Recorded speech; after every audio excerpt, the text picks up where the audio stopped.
बिहार में चुनाव की तारीखें भले ही घोषित ना हुई हों, लेकिन राज्य का सियासी पारा तेजी से बढ़ रहा है। इसी सियासी पारे को और गरमाने के लिए प्रधानमंत्री मंगलवार को बिहार पहुंच रहे हैं।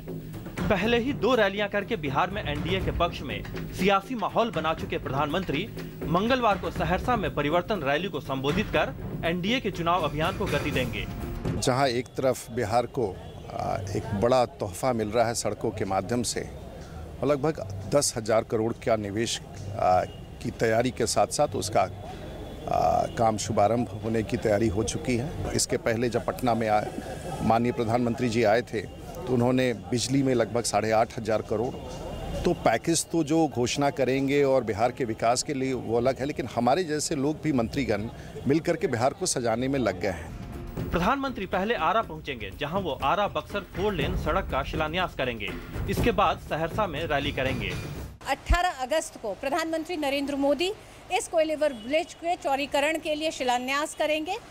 इस योजना को 3 चरणों में बांटा गया है, जिसमें पहला पटना कोइलीवर है, फिर कोइलीवर भोजपुर और भोजपुर बक्सर के 4 लेन पर 2105 करोड़ की लागत से बनने वाली ये परियोजना आने वाले वक्त में यहाँ के लोगों को आने जाने की सुविधा प्रदान करेगा।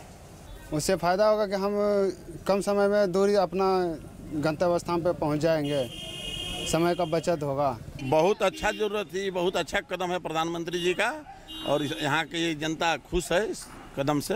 गौरतलब है कि बिहार विधानसभा चुनाव में बीजेपी पीएम मोदी को ही चेहरा बनाकर चुनाव लड़ रही है। इसके चलते प्रधानमंत्री के लिए लोकसभा चुनाव की तर्ज पर ताबड़तोड़ रैलियों का कार्यक्रम बनाया गया है। पीएम ने मुजफ्फरपुर रैली से पहले पटना में भी कई योजनाओं का शिलान्यास और उद्घाटन किया था।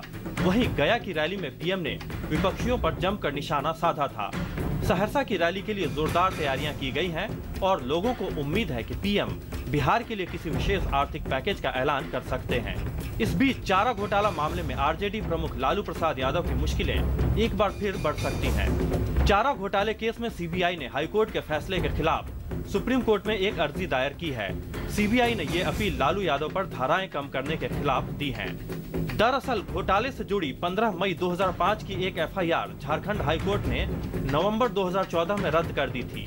सीबीआई ने हाईकोर्ट के फैसले को सुप्रीम कोर्ट में चुनौती दी है। सीबीआई की इसी अपील पर उच्चतम न्यायालय ने लालू प्रसाद को नोटिस जारी कर जवाब मांगा है। इस बीच पटना में सियासी पारा तेजी से गर्म हो रहा है। पटना की सड़कें इसकी गवाही दे रही हैं। सभी प्रमुख दल अपने विपक्षी के खिलाफ नारों और जुमलों का जमकर इस्तेमाल कर रहे हैं। बिहार के नेताओं में जुबानी जंग भी तेज हो गई है। कोई अहंकार को खत्म करने की अपील कर रहा है तो कोई भ्रम फैलाने का आरोप लगा रहा है। बिहार के सियासी समर में राजनीतिक दल जुमलों और मुहावरों का एक दूसरे के खिलाफ खूब इस्तेमाल कर रहे हैं। साथ ही चुनाव के ऐलान से पहले अपनी राजनीतिक ताकत का संदेश भी दे रहे हैं। सहरसा से शैलेंद्र मिश्र और आरा से रितु वर्मा, डीडी न्यूज। और सहरसा से जुड़ रहे